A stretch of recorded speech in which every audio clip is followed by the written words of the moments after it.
Hey everyone, and welcome back to the Deep Dive. Today we're going to be diving into the world of quantum computing. But, and you knew there was going to be a but, right? We're not just going to talk about the excitement and hype. We're going right for the elephant in the room, the skepticism around this mind-blowing technology. It's a bit like we're heading into uncharted territory, isn't it? We're not just asking if we can build these quantum computers, but what happens when we do? What'll it mean for how we understand, well, everything? Reality, information, even the universe itself. Okay, you've definitely got my attention. I've been spending some time with this lecture series by Scott Aaronson. He's a, well, renowned computer scientist, I guess you'd say. And he really seems to enjoy just diving headfirst into these skeptical arguments, you know? He's got this way of explaining things like you feel like you're part of the conversation, even when it's, well, mind-bendingly complex stuff. Aaronson's great at that, bridging that gap between the theoretical and the practical. He takes these really abstract concepts and somehow makes them relatable, entertaining even. Yeah. And in this one lecture, he goes all in on not one, not two, but 11 distinct objections people have to quantum computing. Each one of those objections gets right to the heart of it. We're talking really fundamental questions about physics, about computation, about the limits of what we know right now. Okay, so let's unpack this a bit. I think a good place to start is with the one that probably pops into most people's heads. You hear quantum computer, and you think, okay, sure, that'll work on paper, but in the real world, come on, that's a whole different ballgame. What's Aaronson's take on that? It's tempting, right, to just write it off as technological pessimism, but Aaronson digs a little deeper. He's pointing out that if something consistently fails in the real world, it might mean that our theoretical model, well, maybe it's just incomplete. It's like having a beautifully designed car. Looks amazing, right, on paper, but then it can't handle a single pothole. Maybe it's not just about the road conditions. Maybe there's something fundamentally off about the design itself. So it's less about saying the skeptics are wrong and more about understanding that science, well, it's a process, right? We test these theories against reality, and if they fall short, we head back to the drawing board. Exactly. This constant dance between theory and experiment. We refine those models, we develop new techniques, and bit by bit, we close that gap between what we think is possible and what we can actually do. Speaking of bridging gaps, this next objection gets us into some pretty heavy theoretical territory. It says that quantum computing actually violates something called the extended church-Turing thesis. Now, I know that sounds intimidating, but it's basically a rule that says anything that can be computed efficiently can be simulated on a standard computer. Yeah, it's a really foundational principle in computer science. And if quantum computers can do things that classical computers can't, it makes you wonder if we need to, rethink the rules of the game entirely. So does Aronson think we need to throw out the whole rule book? He doesn't go quite that far. He argues that while they might push the limits of what we think of as efficiently computable, they don't necessarily invalidate the entire principle. Think of it this way. We discover a new species of bird, right? Doesn't mean we throw out our entire system for classifying animals. It just means we've learned more about how diverse life on Earth really is. Okay, that's a helpful way to think about it. So, less of a complete overhaul and more about expanding our definition of what's possible within the framework we already have. Exactly, recognizing that maybe this is a new branch on the tree of computation, not a completely different tree altogether. And just like with that new species of bird, it could open up possibilities and give us insights that we can't even imagine yet. Precisely. Now, there's another critique we need to get into, and it comes more from the physics side of things. It's almost like they're saying, look, there's not enough real physics in these quantum computing papers. Where are all the gritty details, the equations, the experiments? Show me the math. It sounds a bit like they're accusing computer scientists of playing fast and loose with, the actual laws of physics. I can see why it might come off that way, but it's a little more nuanced than that, I think. It's more like, imagine someone who only drinks their coffee black, right? Judging anyone who wants to add cream and sugar. At the end of the day, it's still coffee, right? Physicists are used to using a certain kind of language, a certain rigor in their models. And the way that computer scientists approach quantum mechanics, it can seem a little foreign, simplistic even. So it's more of a communication gap than a fundamental disagreement, like two groups speaking different dialects of the same language. That's a great way to put it. And what's important here is that both perspectives are valuable. That rigor from physics makes sure our models are grounded in reality. But that abstract thinking that computer scientists bring, that can lead to some unexpected breakthroughs, new ways of looking at really old problems. It's like they say, if all you've got is a hammer, everything looks like a nail. Right. Exactly. Sometimes you need to bring a different tool to the job.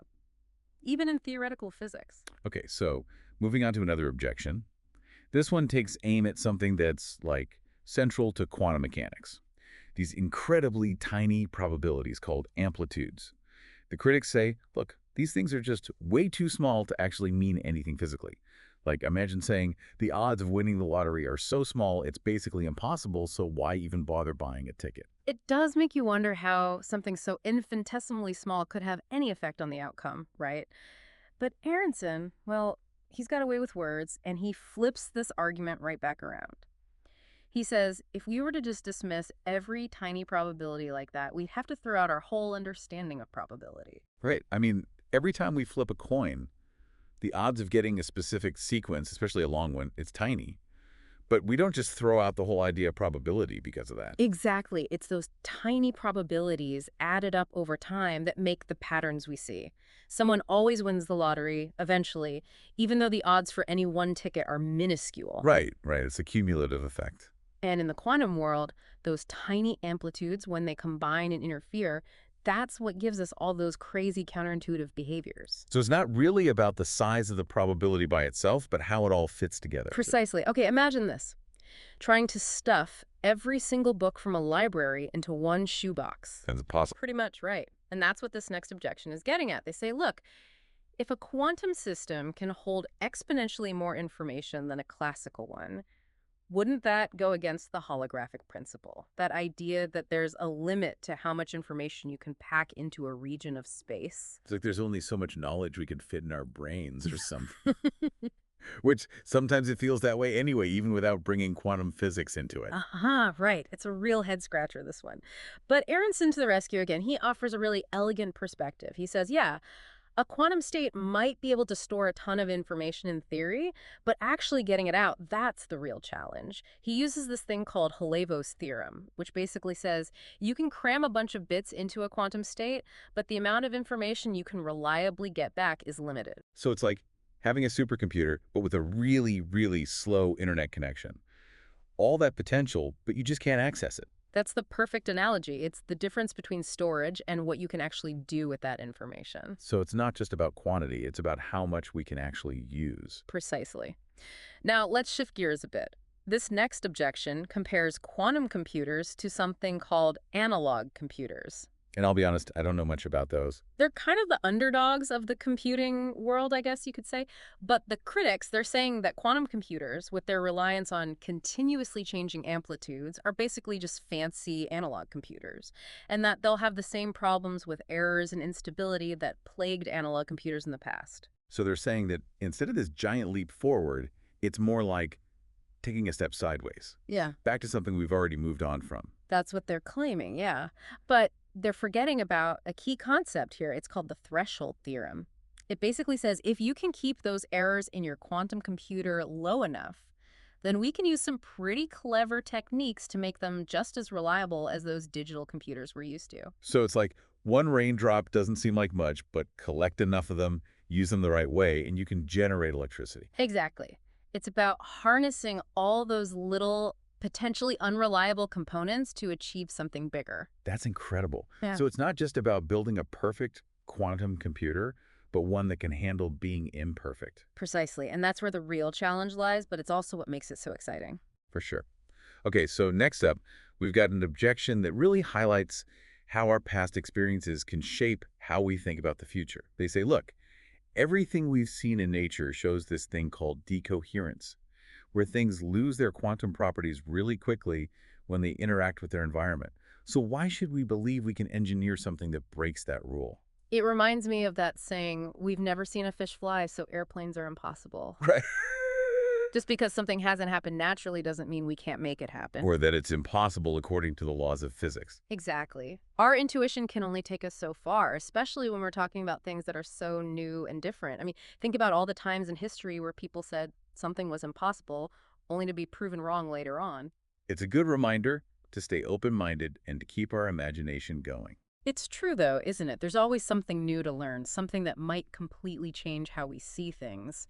Speaking of which, this next objection, it really gets at this idea that, well, maybe our understanding of physics, it's not quite as solid as we think it is, especially when we get down to the really, really small stuff. Okay, hold on. Are we about to dive into some quantum conspiracy theories here? Not quite, but I do like the way you think. Now, this one is more about whether quantum mechanics, the way we understand it now at least, if it still holds up when things get super complex. Like, you trust your map to get you around the neighborhood, right? But what about planning a cross-country road trip? It makes you wonder.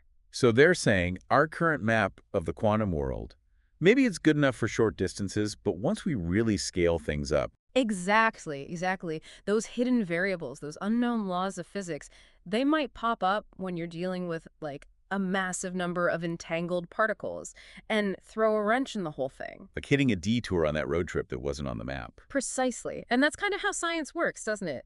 You revise the map as you go, make note of those detours. Now, we haven't actually seen any evidence of quantum mechanics breaking down like that. Not yet, at least. But it's something scientists are thinking about, for sure. Makes you realize how much we still don't know, even about the things we think we've got figured out. Absolutely. Okay, ready for another round with decoherence. Oh boy, back for more. It's the gift that keeps on giving, right?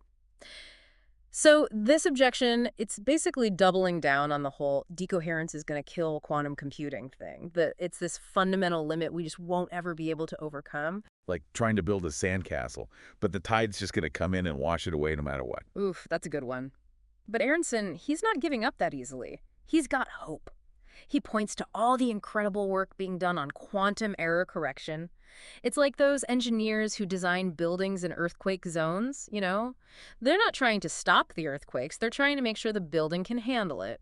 So, quantum computing's version of earthquake proofing. Yeah, exactly. Making these systems resilient, even with all that noise and interference from the environment. And hey, look at how far we've come with regular computers. Right. Each generation gets faster, smaller, more powerful. It's reasonable to think we can do the same thing with quantum systems, even with decoherence in the picture. It might take a while, but the potential payoff is huge. For sure. Okay, so this next objection, it's coming from a more, I guess you'd say, practical standpoint. They're saying, look, those classical computers, yeah, they've got their quirks, but they work right. Yeah. We don't need to worry about errors all the time. So why should quantum computers be any different? Why all this fuss about error correction? It's like if it ain't broke, don't fix it, right? Kind of, but it comes down to a really fundamental difference in how we build these things. Classical computers, they're made up of components that are, well, pretty big, relatively speaking. Transistors, capacitors, all that stuff. Those are macroscopic objects. A few stray atoms bouncing around aren't going to mess things up too much. But quantum computers, they're operating at the level of individual atoms, photons, electrons. The tiniest nudge can throw the whole thing off. It's like comparing a big, sturdy oak tree to a delicate flower. Perfect analogy. We've gotten really good at building tough, reliable electronics. But quantum computers, that's a whole other level of precision and control. It's like we're trying to choreograph the movements of individual atoms. That's wild. We're not just talking about building something. We're talking about, like, redefining what building even means. Exactly. And that's what's so exciting about this. Okay, ready for the final objection? Hit me with it. This one goes after a key assumption in all this talk about quantum error correction. Remember the threshold theorem we talked about earlier? Well, they say that it only works if those errors in a quantum computer are independent of each other. Like flipping a coin, each flip is random, doesn't matter what happened before. But what if those errors aren't random? Exactly. They're saying that the interconnectedness of all these quantum systems, well, it might lead to errors that are linked together, where one problem can cascade and create more problems. And suddenly all those error correction codes, they're useless. It's a real possibility, and it's something researchers are actively investigating. Wow. So what happens then? Does that mean it's game over for quantum computing? Well, some people think it might actually be an opportunity in disguise. This is where it gets really interesting. They say, what if instead of trying to eliminate those correlated errors, we could actually use them? Wait, what? How could we possibly use something that's messing up our calculations? That's a wild idea, right? But that's kind of the beauty of all this. Every question, every objection, it just pushes us to think bigger, to re-examine what we think we know. I love that. Even the skepticism can lead to new discoveries. It's like the more we learn, the more we realize how much we don't know. Exactly. And that's what makes this whole field so exciting. It's not just about building faster computers, it's about pushing the boundaries of human knowledge. Well, I've got to say, this has been quite a journey, exploring both the amazing potential of quantum computing and the very real challenges it faces. It's been great diving into all this with you. And to everyone listening, thanks for joining us on this deep dive into the world of quantum computing skepticism. Remember, the future isn't set in stone, it's something we build together. And it all starts by asking questions, being open to new ideas, and never being afraid to dive deep into the unknown. Until next time, keep exploring.